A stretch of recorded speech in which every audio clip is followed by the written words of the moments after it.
If you've been following this podcast, you have a sense that the purpose of this show is to try and understand and explore the divisions, and specifically political divisions, within the United States, among our public, and whether or not people believe those divisions can be healed.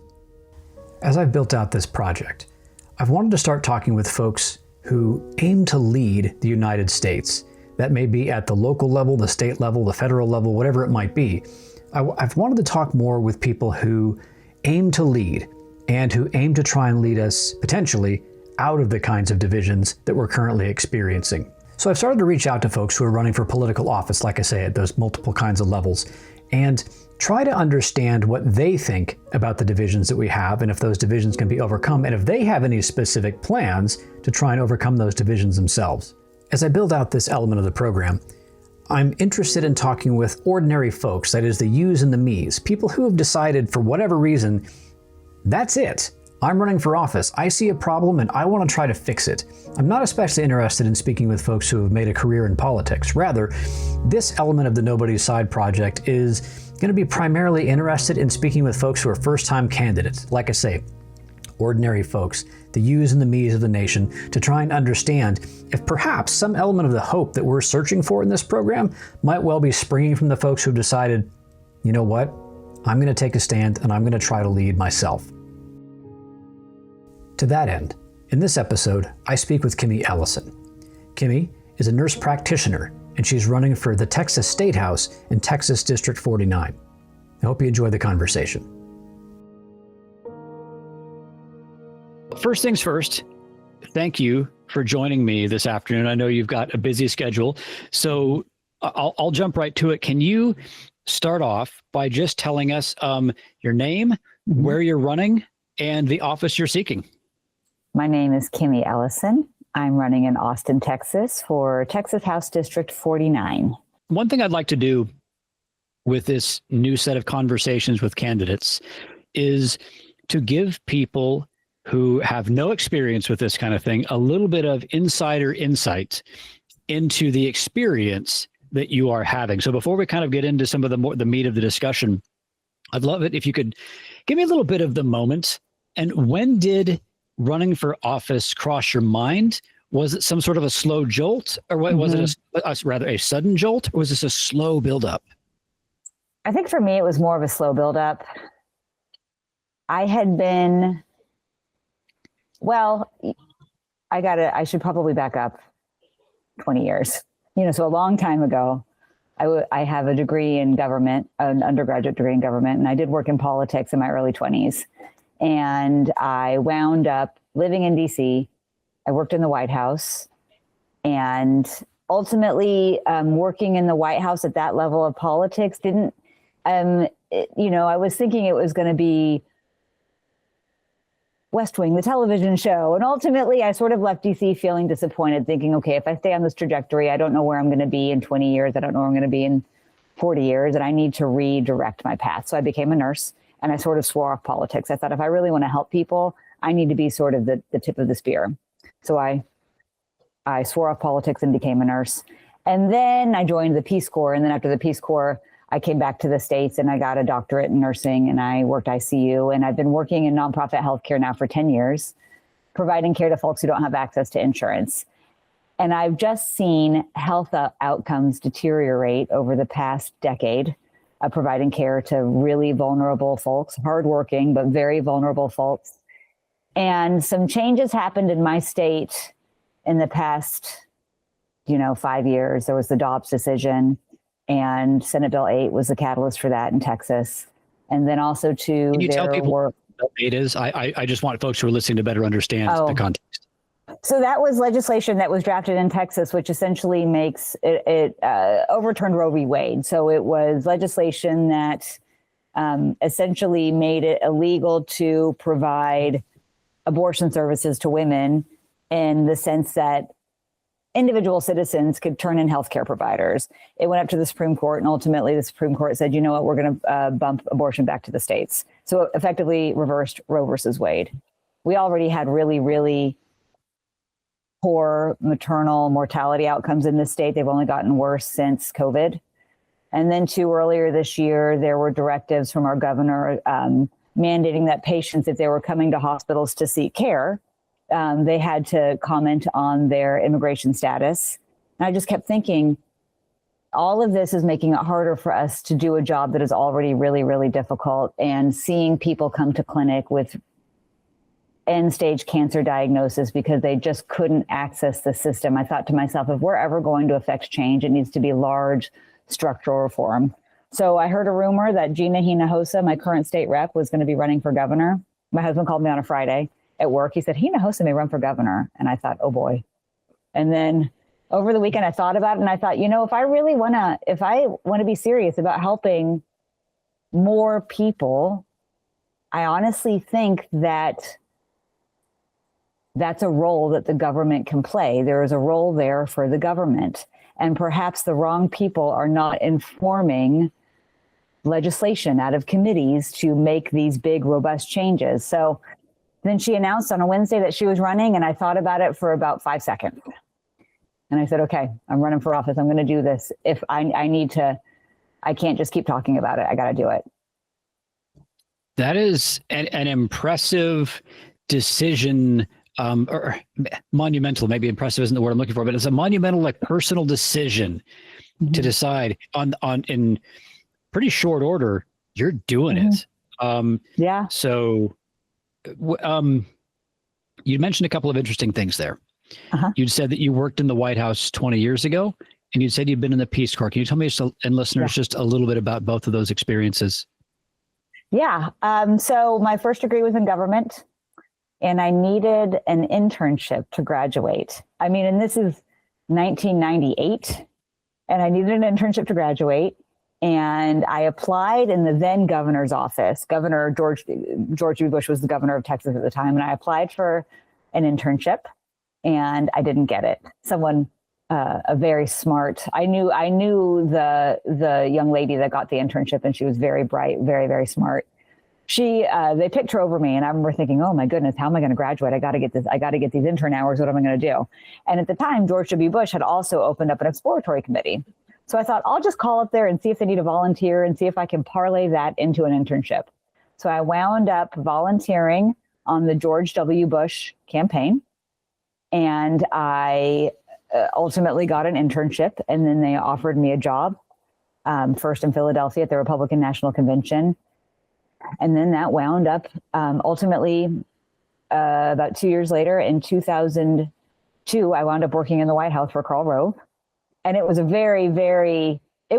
mean, honestly, at the time I was very young. It was a very exciting, informative experience. But when we say, like, I worked in the White House, I was an administrative assistant. I learned a lot, and I had a lot of cool exposure, seeing Karl Rove in the hallways, the president in the hallways, Condoleezza Rice, all these really influential names, but I just didn't feel fulfilled. And I thought, what can I do to really, and I talked about that a little bit earlier. So I ultimately decided to become a nurse.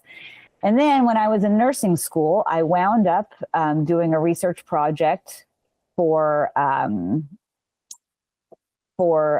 was teaching HIV education at the Travis County Correctional Facility. And I thought, okay, this is really interesting. Sort of the biology of HIV disease and the epidemiology of it was really, really interesting. And I thought to myself, if I'm interested in this, I need to go to where, this virus originated. And I thought, what better way to do it than to move to the continent of Africa? And I thought about Doctors Without Borders, because they do have programs for nurses, but that's more of an intensive, like 9-month rotation, 6-month rotation. So I thought about that. And I thought, if I really want to get to know a culture, I need to go for longer. So I looked at the Peace Corps, and I got an interview with the Peace Corps, and they said, okay, where do you want to go? You get to choose your different regions. And I said, I only want to do this if I can go to the continent of Africa. And making that leap as a sheltered, I grew up in the suburbs of North Dallas. I'd been to Western Europe. And I've been to Mexico a few times. That was the extent of my travels. I had never felt more scared of my life than when I decided to join the Peace Corps. Becoming a nurse was probably the best decision I've ever made in my life. And then joining the Peace Corps was personal decisions. Joining the Peace Corps was the second best decision I've ever made. And living in DC was I was there during 9/11. I wasn't working in the White House quite yet. I went to the Department of Housing and Urban Development for about a year before I wound up in the White House. You know, living in DC at that young age too, I mean, it gave me a lot of pride in, you know, being an American. And then living abroad too, it gives you pride in being an American. A lot of people on this, you know, a lot of people on this planet want what we have just by virtue of our birth. And being a young person living in DC, and when I joined the Peace Corps, living abroad in a country where there's no running water, there's not reliable electricity, infant mortality is, you know, still high, maternal mortality is still high. It really informed my decisions and my worldview that I have to this very day, for sure. So you said something interesting there. You worked in the George W. Bush White House, and as I understand it, you are running as a Democrat. I am. In this race. So you've sort of been on both sides of the political aisle. How has that shaped being on both sides of this? How has that shaped the way that you're approaching your campaign, if it has? I remember, you know, right before I left for Ghana, that's where I was in the Peace Corps. Right before I left for Ghana, I remember I left DC in 2003 before things were really ramping up for the 2004 election. Like the campaign, there was already a campaign office. Folks were campaigning for the presidency in 2004. When I left in 2008 for Ghana, I remember watching both conventions, and I remember watching John McCain's acceptance speech.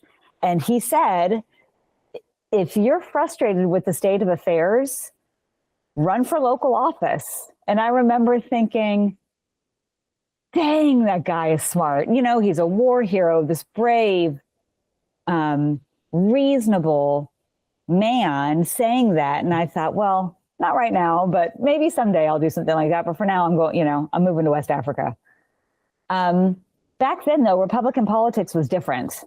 It was not what it was today. And after leaving Peace Corps, after getting into healthcare, after having more exposure to people that have to fight to make it by, eventually my political ideologies just lined up more with the Democratic Party. It wasn't like anything immediate. I was a Democrat. I was voting Democrat, you know, before Trump came on the scene. But yeah, no, just eventually my politics changed. I learned more. I saw more. I had more experiences, and it just made more sense to me to you know, vote for Democratic candidates. I imagine that every first-time candidate has a mixture of excitement and possibly some amount of fear. Can you tell folks about maybe the most exciting elements of this? Because this is still pretty new, as I understand it. Yeah. And if there are any fear-inducing or concern-inducing elements of this experience that you're going through. I think it would be foolhardy to say there isn't fear involved, but there is also a lot of excitement. The excitement just comes from the idea that if I win, what can I do to help more people? You know, if I'm in that state house and I'm able to bring my experience, which is providing care to vulnerable people who are affected in a very negative way by policies, if I can bring that voice to the Capitol in a way that resonates with people on both sides of the aisle, I think about specific patients that I've seen. You know, I think about these young women that show up, like sometimes women are young, they're coming to their first appointment, like with their mom, you know? And I remember this one woman, she was in her 40s and she came with her mom who was in her 70s to this appointment. And this woman had very advanced disease. I mean, I could look at her and I'm like, okay, it's like borderline between stage 3 and stage 4. And her mom asked me, and the woman showed up, she didn't have insurance at the time. Her mom asked me, well, if you know she has cancer and she needs chemotherapy, why can't we give her chemotherapy tomorrow? And I just thought, oh, excellent question. But the reason we can't give her chemotherapy tomorrow is because, well, we have to get her insurance, and then we have to get prior authorization, and then we have to get it on the schedule. All of these roadblocks that were thwarted, and just the fact that she showed up with a stage 3 breast cancer disease that were thwarted because she couldn't access the system a year ago when her first symptoms developed, or even prior to that. She wasn't getting screening mammograms because she didn't have insurance. So I think about, okay, maybe with a broad coalition and a lot of hard work and a lot of like-minded people, we can make this case so that it resonates with everyone. We can prove that it is good for everyone. And the idea of expanding Medicaid in the state of Texas, that is so very exciting to me. I mean, that gives me so much hope and joy to picture that in my head. I have no question about what I'm doing entering in this race. So, and then with the fear, you know, like I'm a homebody. Like I'm kind of, I may not appear introverted, but honestly, like I get home at the end of the day and I don't sometimes want to talk to anyone. I want to, just unwind and decompress. And when you're on a political campaign and you're out there making a name for yourself and you're an unknown candidate, a non-establishment candidate that hasn't been out there showing your face at the Capitol or going to all the right meetings, things like that, you have to be on essentially, you know, I wake up at 5, I'm sending fundraising emails, I'm sending thank you emails that people have, you know, for people that have donated to me. At the end of the day, it's okay, where are we going tonight? What events do we have tonight? It's a lot of exposure that the backlash is uncertain, you know. But I will say I have never been afraid of losing. You know, because if I lose, as long as I bring attention to what's going on in our systems of healthcare delivery, and as long as I make sure that people know that our neighbors are dying because of broken systems, well, then I don't lose. I learn, and other people are able to learn from that message as well. Let me ask you basically one more about this first time candidate experience, and then we'll move on to some of the like I say, the meat of it. What's something that has surprised you about this experience so far? Something that maybe either you didn't expect or someone who's never been around this sort of thing, you might tell people, oh, here's this thing that has totally caught me off guard or totally surprised me in some unexpected way. There have been a lot of those.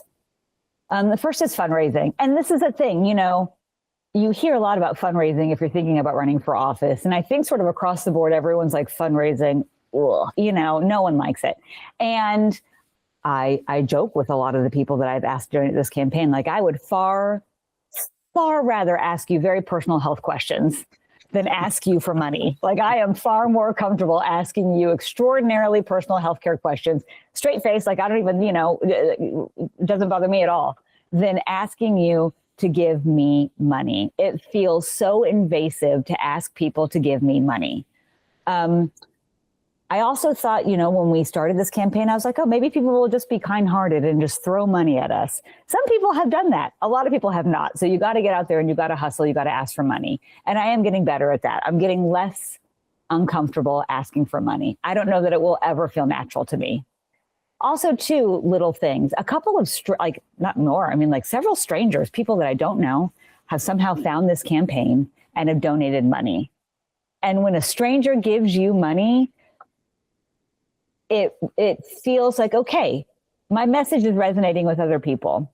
That is really energizing. I've been door knocking, and I tell you what, that's a experience all in itself. I knocked on the door of a gentleman's house in a neighborhood in Austin that's in District 49. And this was a week before we had a launch party. This is a total stranger. I said, you know, here's a card for my campaign. Here's information about the launch party. If you want to come to learn more about this campaign, you are invited. This stranger was the first guy to show up at my launch party. Yeah. He was born in France, has lived in Texas for the past 25 years. And he said, I just don't understand American politics. I thought I could come here and learn something. So little things like that are really, those have been surprising. And a lot of support from, especially nurses, a lot of nurses who have shared heart-wrenching stories like, thank you for getting out there. We need to do something. Thanks for putting your neck on the line, because stuff's, you know, the wheels are coming off, things are falling apart. Real quick before we transition, one last one on this. When's your primary? March 3rd. Okay, got it. March 3rd, 2026. All right. I'm second on the ballot. of 8 total. Wow, 8. Yeah. People are fighting very hard for this district, as we should. It's a very special place in Texas. Yeah. All right. Okay. So in terms of the meat of the kinds of questions I typically ask, everyone out there has a set of values, some set of pillars, might be right in your core, that form who you are and sort of inform the way that you think about problems, how you interact with people. Maybe sometimes we live up to our values and sometimes we don't. I know I miss the mark sometimes. Of course, we all do. Will you tell me maybe about the 2 or 3 values that you hold most dear and where those values come from? I think just the biggest value is we have to help each other. Like, we have got to take care of each other. My safety and security is not guaranteed until the most vulnerable person out there's safety and security is guaranteed. Be that person that disagrees with me politically, spiritually, different religions, different ethos, until the rights of that individual are safe. My rights aren't safe. No one is safe. And so I think we just have to consider that in our politics and in our policies. Okay, like, what are we doing to make sure that we are all able to meet our highest potential? Now, we're not all going to be rocket scientists. We're not all going to be nurses or nurse practitioners. But what's the basic foundation that society can provide to allow people to live their best life?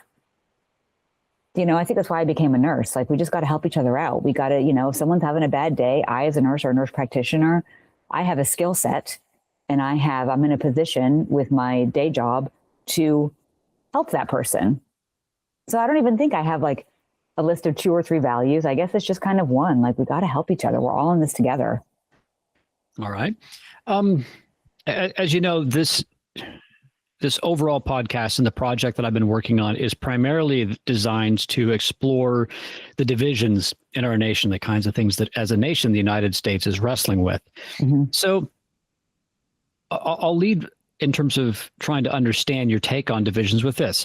I saw a poll result. The poll was taken about a year ago, but it's relevant today. It was by the Gallup organization, and they asked the American public, hey, to what degree is the United States politically divided? And about 80% of respondents, 8 in 10, that's almost all of us, said, yes, we are a politically divided public. And like I say, that was that survey was carried out about a year ago. So it is at least plausible that 80% will have risen if they were to go and retake that, if they were to go ask that question again. So the question is this. What do you make of the fact that 80% of us say that we are divided? And what does that division look like to you? Well, I think when you put it in sort of binary terms, like politically divided, sure. I mean, that's low-hanging fruit. People are going to say yes. But then when you dig deeper and you ask people, how do you feel about making sure everyone has access to healthcare? We are far less divided. Or how do you feel about making sure teachers are well paid or children have access to high quality public education? We are far less divided. I've been saying, there's no such thing as a Republican or a Democrat patient. There are just sick folks that need health care. I think, if you put us in tribes and put us in teams, they're like, if you make me pick a team, I'll pick a team. And then of course it's going to create a division. But I think on an individual basis, on a person to person basis, there's a lot of potential to be less divided. There's 2 people in my neighborhood. I only know them through walking my dog and them walking their dogs. And when they heard, it's another thing too, when you're running for office, like every time I go through that front door, it's like, okay, I got to be ready to shamelessly promote myself. Like anyone I run into, hey, can I stop you for a second? Running for office, hand out a card. So a couple of people on my dog walking route, when I told them I was running for office, they said to me, you know, I'm not a Democrat, I'm conservative, but you're a nice lady. I'll put your yard sign in my yard. And this is based on exchanges between me and them and our dogs during the pandemic. These are people who are senior citizens. I sort of had my finger on the pulse on, okay, like check this website for vaccines or this and that, just helping each other out. Little things like that. Yeah, we may not agree on everything, but little things like that. If you spend time with people, I think we'll find that we have common ground that we can grow on. I'm not asking them hot button. I'm not going after saying like, hey, how do you feel about abortion? That's kind of a non-starter. But I think once you have a rapport with someone, it provides a foundation upon which you can start having these more difficult conversations, and hear the other side. So yeah, if you ask, are we politically divided? I'm not surprised people say 80%, but then what's the follow-up question to that? So your sense is that, sure, the public may have some perception that we're divided, but actually, if you kind of get right down to it, and when people actually talk to each other, maybe the divisions are less than people might anticipate. So I'll follow it up with, if so, why do people sense a division? What are they? What is on their mind such that 80% of the public is perceiving this thing? I do think, and when I say there's not, I guess maybe I should further explain. There is definitely a division, and the divisiveness that people feel is real. I don't want to devalidate that notion. I think a lot of it is the media that we consume. They're not putting there's a lot of bad stuff that happens out there, and a lot of it is seen on social media. What's that famous quote? The revolution will not be televised. Maybe it will be. Like maybe it will be televised. You know what I mean? Because we are seeing a lot of really live streamed or something. Yeah, because there are a lot of really, really disturbing things with ICE raids, police brutality, things of that nature. We do see a lot of horrible stuff on TV, on social media.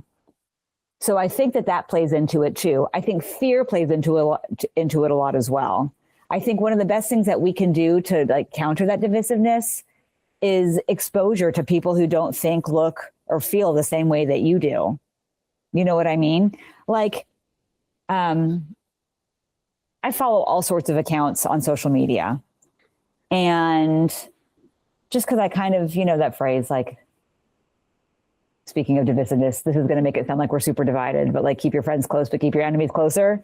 So I follow a lot of social media accounts for political ideologies that I do not agree with. And when Mamdani was elected as mayor of New York, I felt really excited and joyful. We have an immigrant of the Muslim faith that is the mayor of New York. That to me sounds like an American success story. And I saw some posts that were outright Islamophobic.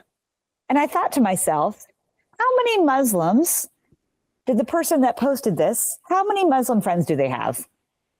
Do you know what I mean?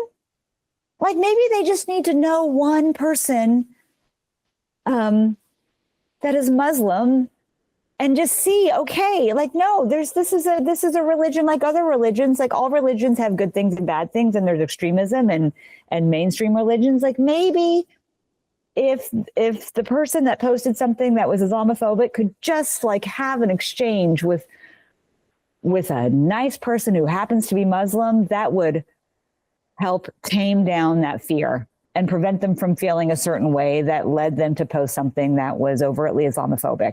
Maybe that's a foolish way to think.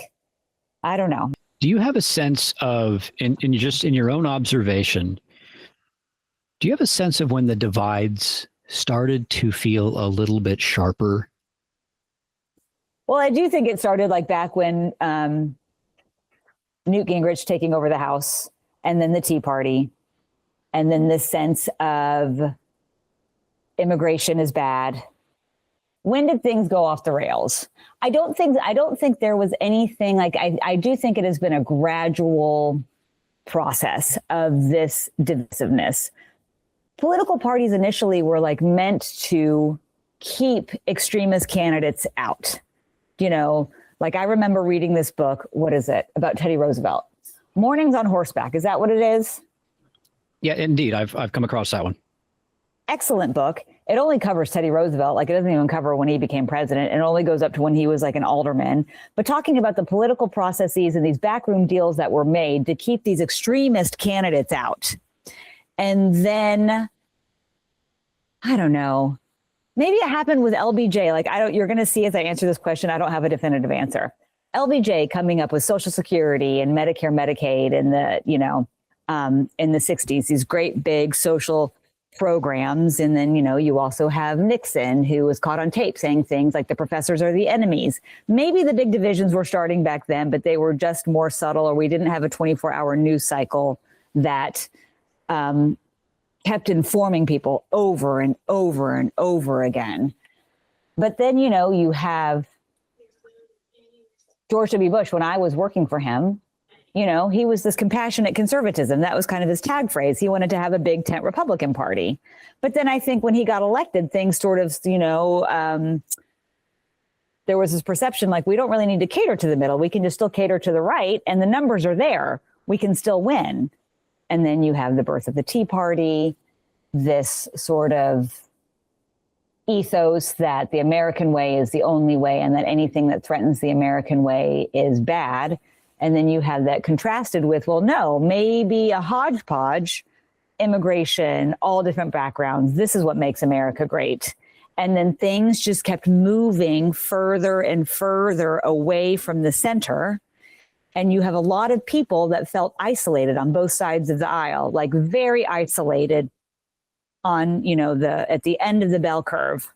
And I think when you cultivate a society where you have groups of people that feel disenfranchised, don't feel listened to, feel like they're getting the short end of the stick time and time again, and you wind up with this candidate that speaks to them, that is sort of what caused this extremist politics that we have today.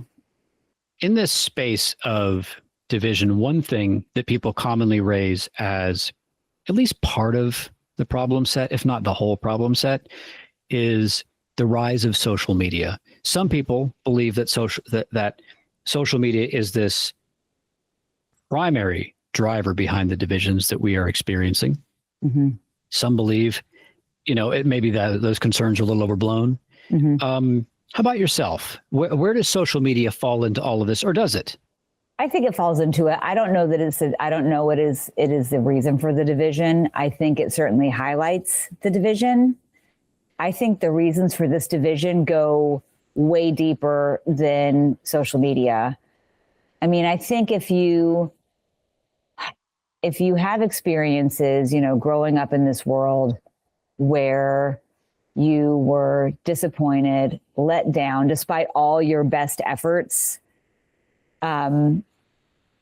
you're going to have a worldview that is fraught with bias, and maybe it could be very, very justified bias. If if you grew up in a town,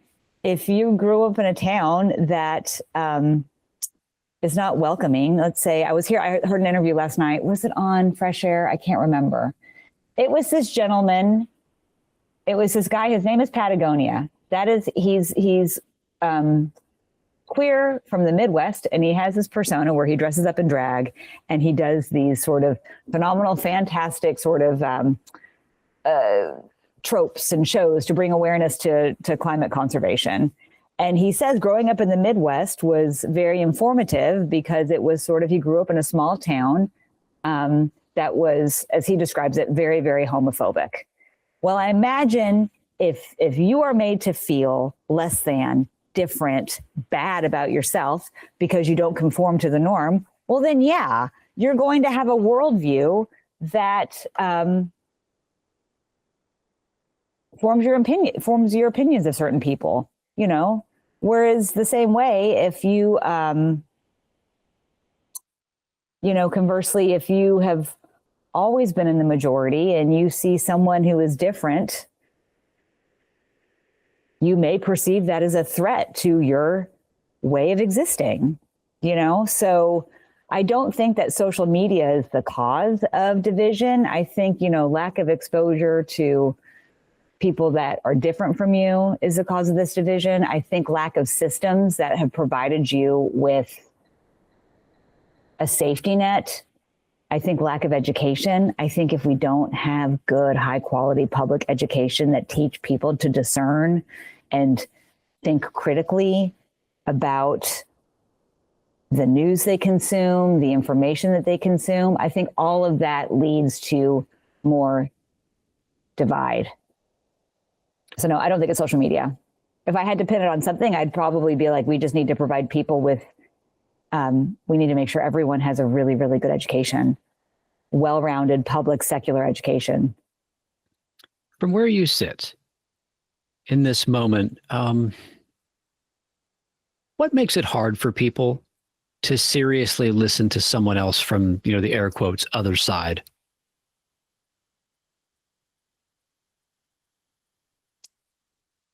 I don't think people like being wrong. They don't want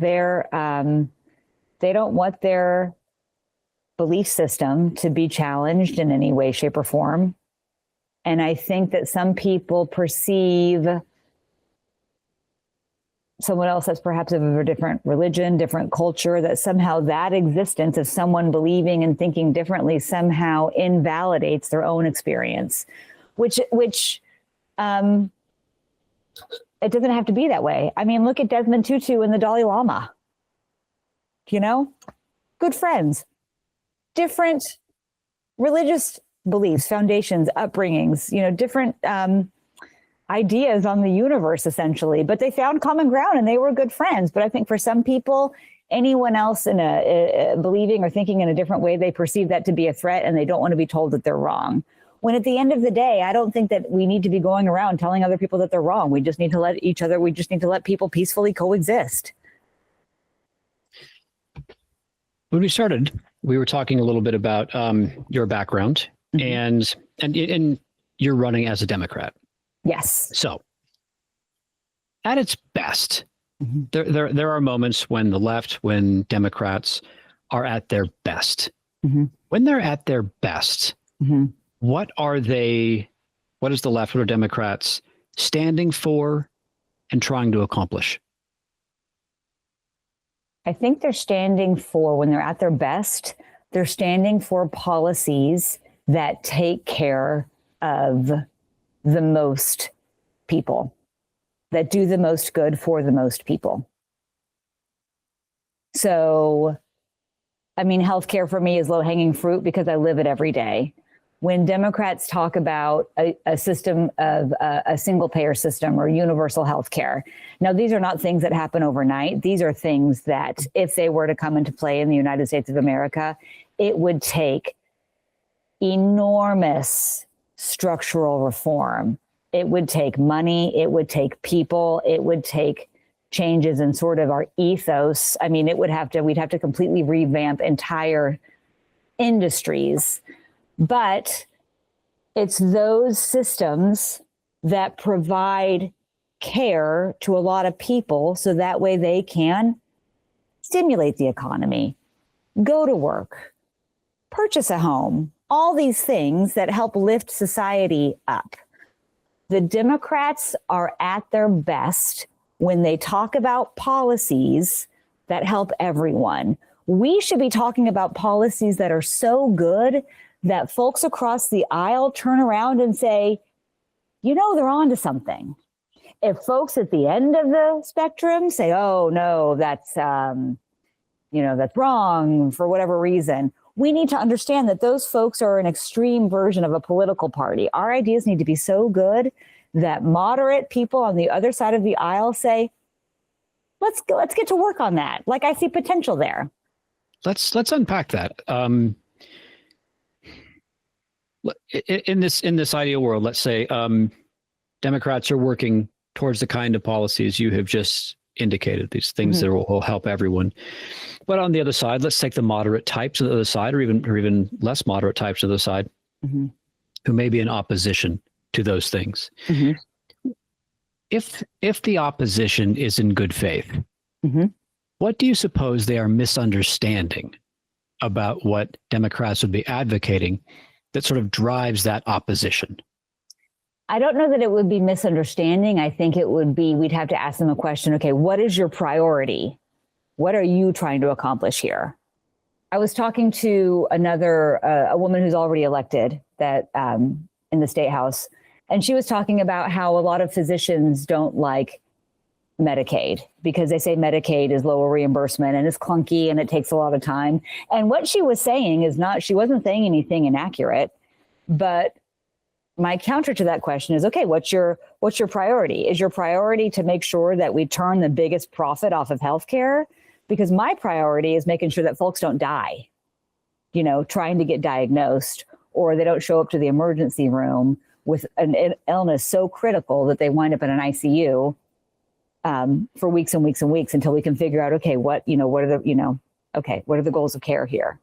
So I think we need to have honest conversations. Okay, like, what's your priority? If your priority is profit, well, then, we may be at an impasse.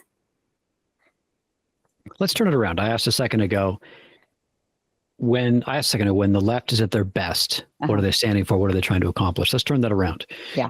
When the right is at their best, operating in good faith, what are they standing for and what are they trying to accomplish? When they're operating in good faith and what they're trying to accomplish,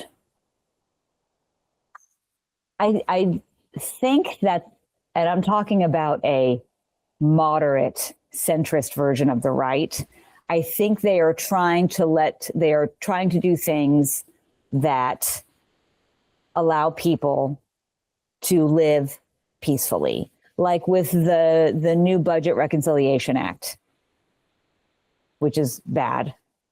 Let me just put that out there. They kept saying, oh, we're giving regular people tax breaks. Well, that's good. Like, people need more money. That is helpful. But by gutting $1 trillion from the Medicaid budget, you realize that you are completely countering your goal of making living more affordable by either riddling people with medical debt or higher insurance premiums because they're not going to renew the subsidies, and you're countering that with a little bit of a tax break. I believe, what they're saying, they think that that's going to work, but at the end of the day, it's not going to work. If you're elected, we wander off into next fall and you win, imagine waking up the next day and you have won. How are you going to build trust with people who didn't vote for you and who may eagerly and actively oppose you? I mean, honestly, I would say if you have a disagreement with me, let's set up some time to talk. What are your concerns? Well, tell you what, why don't we ask the question in two ways? Okay. One, let's think about how you might engage with constituents who oppose you, vote for someone else, do not want you there for whatever reason. Yeah. Let's think about it at that level, and then let's think about it at another level. You will have new colleagues. Yes. And who are also elected. Yes. Suppose they are deeply on the other side as you. How will you go about trying to build relationships and trusted relationships with them? Okay. Individual constituents who did not vote for me, who have allegiances to other candidates. I would say, okay, what did you like about this candidate? What can I do to help you? What can I do to address your concerns? Let's find common ground here. And let me tell you why I think your ideas are good or not good. And then you tell me likewise. And let's have a dialogue. And then at the end of the day, if we're going to disagree, we're going to disagree. And that's on me. If enough people disagree with me and I am elected, well, then these constituents are effectively my boss. They got to vote me out of office. You know what I mean? Yeah. But I would hope, I understand there will be, whoever wins is going to have people that don't like them. That's just the nature of the game. But, I mean, we're all adults here. We have to deal with that. And you can either do it in a way that drives them further and further away from you, or you can present it in a way like, okay, I get it. I am still open to having a conversation with you. What can we do to at least move forward? Other people in the state house that may find me to be abhorrent, what have you, I'd say, why? Why? What am I doing that is so offensive? And explain to them why I'm doing what I'm doing. If they say access to healthcare for everyone is the worst idea, how dare you? How dare you even come up with this preposterous piece of legislation? This will never get out of committee. I'll say, okay, well, tell me about it. What's the problem with it? I would like to expand access to healthcare for these reasons. I will save this much money. We will stimulate the economy, the projections to stimulate the economy are X, Y, and Z. Why is this such a bad idea?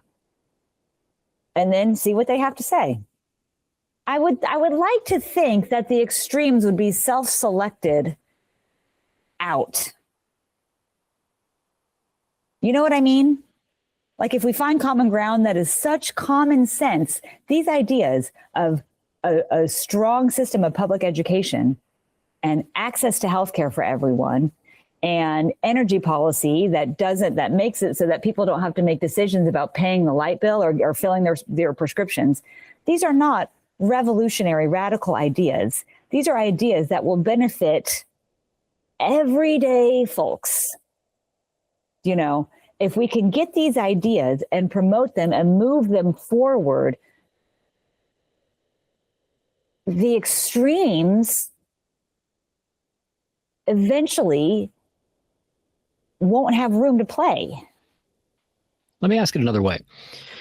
You've won. You're walking through the State House. You have your new office. I imagine that would be a tremendously exciting first day and days afterwards. Mm-hmm. You will come across people who you are going to be on a committee with, people you're going to be voting with, people who, again, will disagree with you vehemently, some for good policy reasons, some because you're just on the wrong team. Mm-hmm. Do you have any plans to actively cultivate relationships that might lead to trust between you and people on the opposite side? I will tell you, though, for 20 years, I've been sitting in rooms with total strangers in very, very difficult situations. And my MO in that situation is to take the data that I have and present it in a way that such that we all understand what's at stake here. And then to shut my mouth and listen to what these relative strangers have to say to me. And then after that, we come to a consensus. Okay, what are the goals? How are we going to move forward? I'm not saying that, and trust me, that's not I'm like this. That's not a simple situation, what I'm talking about. I'm talking about people who are sometimes having the absolute worst day of their life. But I also, maybe it is simple. Maybe it's just a matter of listening, explaining your case, shutting your mouth, listening, and then coming up with consensus on how to move forward. I've been doing it for 20 years in a hospital or a clinic. This is why I keep saying I'm the best candidate. I've been out there in the real world doing this. I'm still working full time. After we finish this interview, I'm seeing 3 new cancer patients tomorrow. I got to look them up so I know exactly what's coming in that door. So I'm prepared to have this conversation with these women and whomever they bring with them, That's a heavy set of responsibilities to be doing this and, still working with your patients. Does that weigh on you, the degree to which you have heavy responsibilities right now, and you've added a new one? Mm-hmm. It would weigh on me more if I didn't run for office. Because the stuff, what you see, the stories that you hear and the conversations that you have, and when you close that door, a typical scenario is we get a referral. I see it's for a new breast cancer patient. I look at the pathology. I look at the imaging, and you can discern a lot from just looking at the data that's given to you. And then, like I said, I go into the room, I present the information. I say, okay, we need to get X, Y, and Z done before we can come up with your plan of care. I'm going to refer you to these people. I'm usually the first, the clinic where I work, I'm the first provider of healthcare that these women see after they've been diagnosed. The second I close that door, I realize that I get to walk out of that room. I perceive myself to be free and clear, but I know that there is a ton of suffering on the other side of that door. And unless we do everything, unless as a society and as a culture, we do everything possible to ease that burden, none of us are safe. So I can shake my fists and I can get irritated about it, or I can run for office. So it doesn't, I'm not saying the schedule isn't, really busy and, it's not a perfect schedule. I do feel crunched for time and so on and so forth. But no, it does not weigh on me. It does not weigh on me at all about the decision that I made for office. Someone's got to get out there. So a few minutes ago, we had talked a little bit about a poll that I had seen about divisions in the U.S. Let me give you some results that I saw from another set of surveys. I came across two, actually. One, but both of them are kind of getting at a similar thing. Mm-hmm. One was about whether or not the American public believes that America's best days are ahead of us or behind mm-hmm. us. Mm-hmm. Another one was about whether or not the American dream, that sort of as defined by have a home, have a car in the driveway, put your kids through school, those kinds of things. Uh-huh. In both surveys, substantial proportions of Americans believe or pessimistic and either believe that America's best days are in the past mm-hmm. or that the American dream may not be viable anymore. And what was interesting to me about this was it was similar enough numbers of Republicans and Democrats, Trump and Harris voters. I was surprised by that a certain gloom mm-hmm. seemed to be weighing across these respondents. Mm-hmm. I wonder what you make of that. And if you can speak to your perspectives on our best days being ahead or behind. I think the jury's still out. I think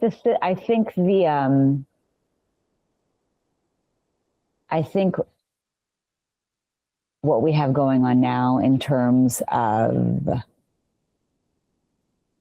mass deportations, habeas corpus sort of going out the window,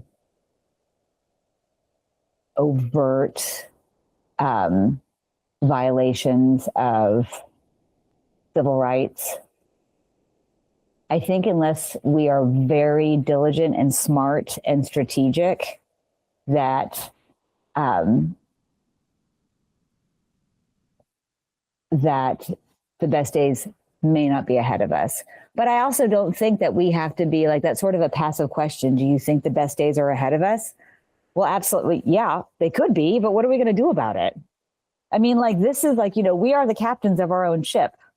Like, what are we going to do to ensure that our best days are ahead of us? All right, let me ask you a slightly, maybe even gloomier question, but it's a real one. Yeah.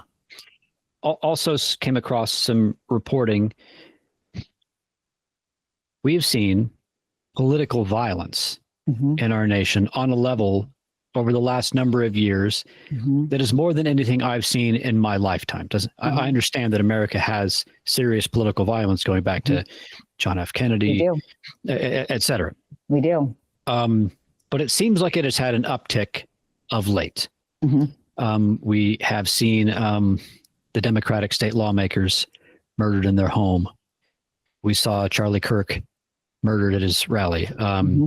We saw Steve Scalise, the Republican in Congress, who was shot at the time. Thankfully, he did not die, but he was shot right down the road from where I used to live. I used to jog right by the little softball field that they were practicing softball.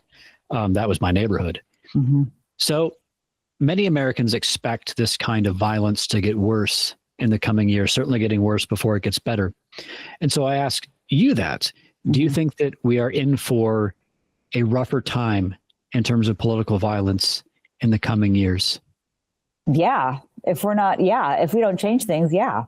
And that's what's so horrible. I mean, it does not have to be this way. And it never should be this way. Who was it, Martin Luther King, that said, rioting is the voice of the unheard? Well, what is murder? I mean, like, that's what people are doing.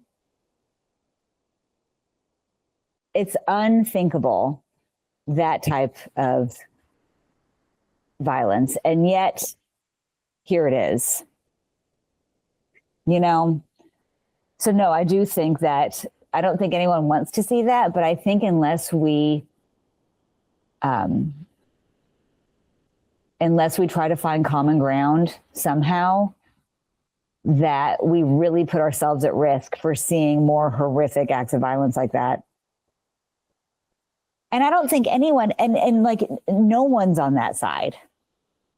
In terms of our division, and divisions can look like a lot of things, right? It can look like arguing on Facebook. It can look like the divisions that we sort of just experience in observing the news, everyday life, all the way up to this, and including this violence that we're talking about. We've got this nation right now that, to me, perhaps not to others, but to me, feels like we're an upset public. You see other surveys where, Republicans and Democrats describe members of the other party as immoral, corrupt, unintelligent. They use words like this. Yeah. So the question I have for you is this.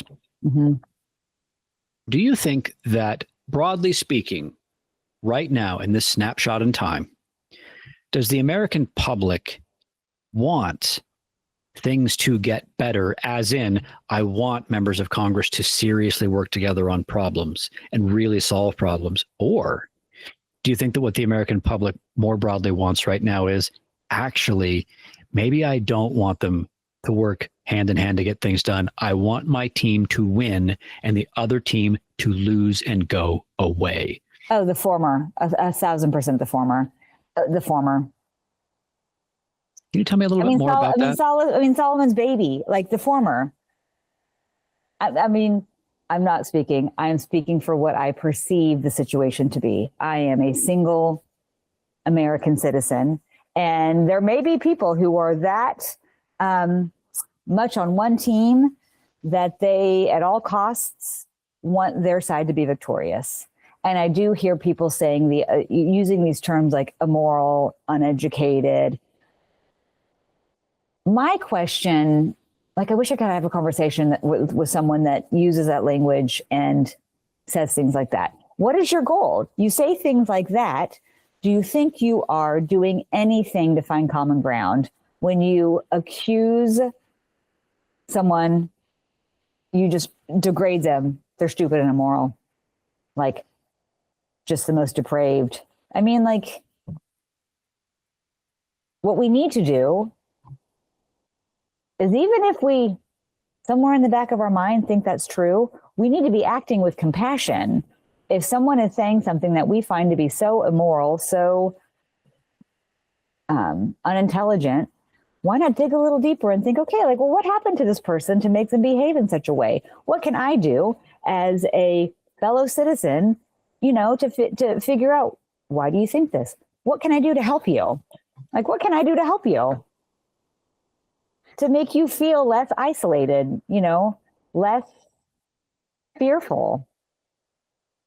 So no, I do think, well, and at the end of the day too, Congress needs to work together so we can, I wish they would have worked together to expand the healthcare subsidies. Like, it is a dysfunctional situation. Yeah. Okay, let me give you two more and then I'll let you have your evening back. Okay.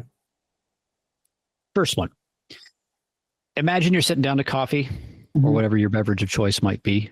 It's and coffee. You are sitting, perfect. Yeah. You're sitting down to coffee with someone and this person fundamentally sees the world differently than you. You have your set of political values and the way that you think things ought to be. You're running for Congress because of it. Or the State House, rather. Sorry. That you're running for the State House because of it. You're sitting down with someone who fundamentally disagrees with you. But this person is going to listen. Yeah. This person is going to says, hey, look, I'm going to give you 5 minutes. You're probably not going to change their mind, but they're going to listen. They're not going to interrupt. They're not going to try and fact check you. What would you tell them so that they could better understand you and maybe understand your heart on these kinds of issues?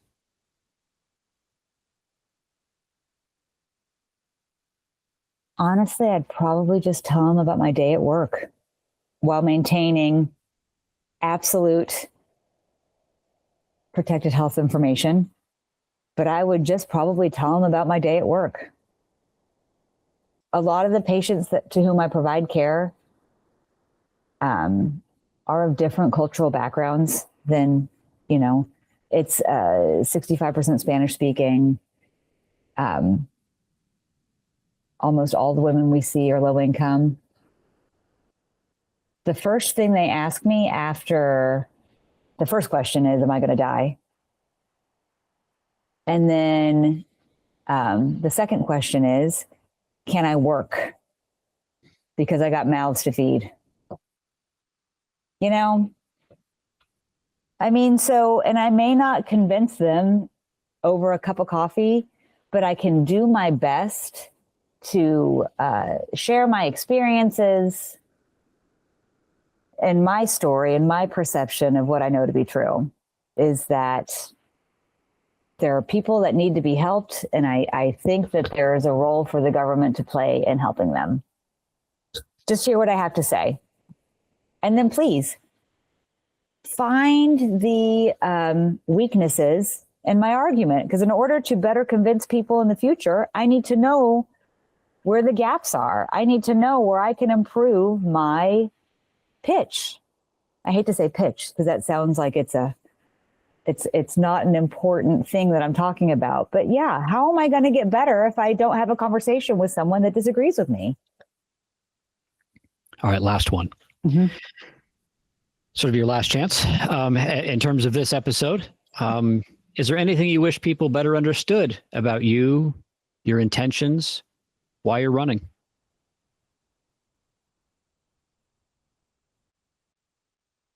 Here's the thing about being a political candidate that I'm still getting used to. There's a lot of focus on having to talk about yourself. And here's the thing. I don't want to talk about myself. I know myself. And who says, you want to know how you can make friends and influence people? Talk about yourself. No.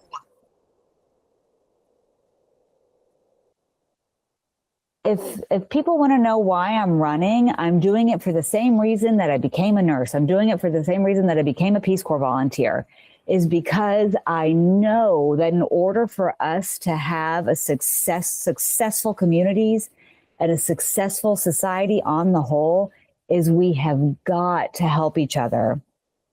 And one of the best things that we can do to help each other is to keep people healthy and educated. Those are the keys to success.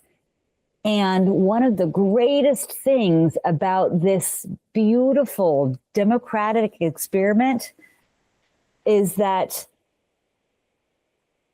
we all have a voice in this society. But democracy doesn't work unless we're smart and we're healthy. You know what I mean? So that's what I want people to know about me is I just want to get in that state house so we can find common ground and pass legislation that makes it easier on folks to be successful. I don't want to come at I don't want to attack anyone. I don't want to go after anyone. I want to have conversations and find common ground and make lives easier for people. I think that's a perfect way to end. Well, thank you. Kimmie, thank you so much for spending some time with me. I've really enjoyed this discussion. David, likewise.